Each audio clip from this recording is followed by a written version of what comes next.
আসামের এক ভাবির হাতে রুই মাছের এই রেসিপিটা খাওয়ার পর টোটালি সারপ্রাইজড হয়ে গেছি। আমি তো কল্পনাও করতে পারিনি রুই মাছ এইভাবেও রান্না করা যায়। একবার এইভাবে রান্না করলে কোনো মাছই আর অন্যভাবে রান্না করে খেতে ইচ্ছা করবে না। তো আজকের এই রেসিপিটা তৈরি করার জন্য 3টি বড় সাইজের রুই মাছের টুকরো নিয়েছি।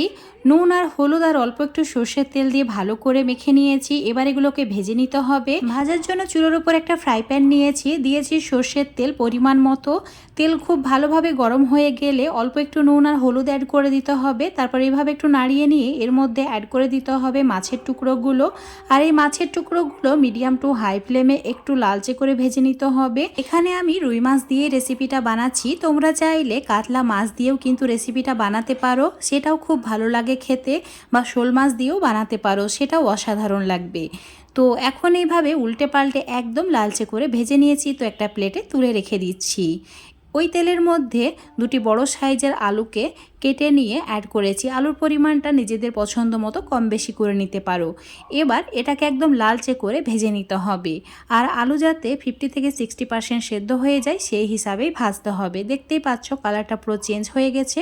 তো এখন এগুলোকে প্লেটের মধ্যে তুলে রেখে দিচ্ছি। এবার চুলোর উপর একটা কড়াই নিতে হবে, দিয়ে দিতে হবে সর্ষের তেল বড় চামচের 2 চামচ। চুলোর ফ্লেমটা মিডিয়ামে রেখে অ্যাড করেছি 1 চামচ 5 ফোড়ন, 2টি শুকনো লঙ্কা, 4টি চেরা কাঁচা লঙ্কা। আর এই 3টি উপকরণ হালকা লালচে করে ভেজে নিতে হবে। যখন দেখবে সুন্দর একটা সুগন্ধ বের হতে শুরু করেছে, অ্যাড করে দিতে হবে 2টি বড় সাইজের টমেটো, ঠিক এইভাবে কেটে নিয়ে। তো এখানে টমেটোর পরিমাণটা একটু বেশি রাখতে হবে, তাহলে এই মাছের রেসিপিটা খেতে খুবই সুস্বাদু হবে।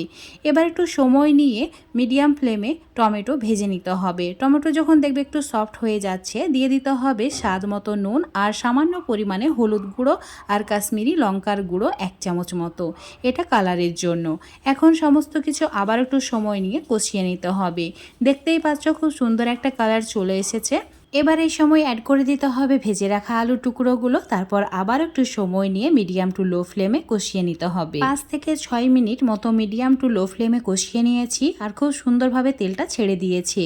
এবার এর মধ্যে অ্যাড করে দিতে হবে জল। তো এখানে নর্মাল জলই অ্যাড করেছি 2 কাপ। গ্রেভি যতটা রাখতে চাও সেই হিসাবেই এখানে জলের পরিমাণটা অ্যাড করতে হবে। ভালো করে মিশিয়ে নেওয়ার পর এখন ঢাকা দিয়ে মিডিয়াম টু হাই ফ্লেমে 5 মিনিট রান্না করে নেব, যাতে আলু 80% মতো সেদ্ধ হয়ে যায়।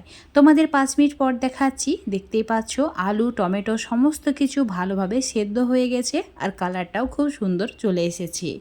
এবার এর মধ্যে অ্যাড করে দিতে হবে ভেজে রাখা মাছের টুকরোগুলো। ঠিক এই সময় মাছের টুকরোগুলো অ্যাড করবে, তাহলে মাছের টুকরোগুলো কিন্তু ভেঙে যাবে না। মিডিয়াম আঁচে 2 মিনিট মতো রান্না করে নেওয়ার পর মাছের টুকরোগুলো ঠিক এইভাবে উল্টিয়ে দিতে হবে। উল্টানো হয়ে গেলে চুলোর ফ্লেমটা একদম কমিয়ে দিয়ে ঢাকা দিয়ে রেখে দিতে হবে 2 থেকে 3 মিনিট।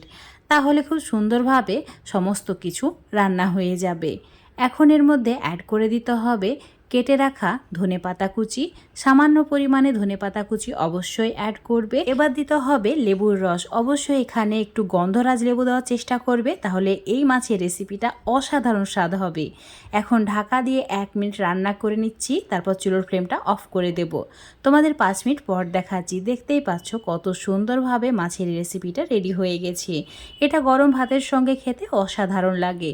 আসামের এই রেসিপিটা এতটাই সুস্বাদু হয় যে একবার বানিয়ে খাওয়ার পর রোজ রোজ বানিয়ে খেতে মন চাইবে। তো বন্ধুরা, আমার রেসিপি ফলো করে একবার হলেও এইভাবে রুই মাছ বা কাতলা মাছ দিয়ে রেসিপিটা বানিয়ে খেয়ে দেখবে। তারপর কমেন্ট করে জানাবে। আজকে রেসিপিটা ফেসবুক পেজ থেকে দেখলে পেজটাকে ফলো করে নেবে, ইউটিউব থেকে দেখলে চ্যানেলটাকে সাবস্ক্রাইব করে রাখবে আরও এরকম রেসিপিগুলো পাওয়ার জন্য।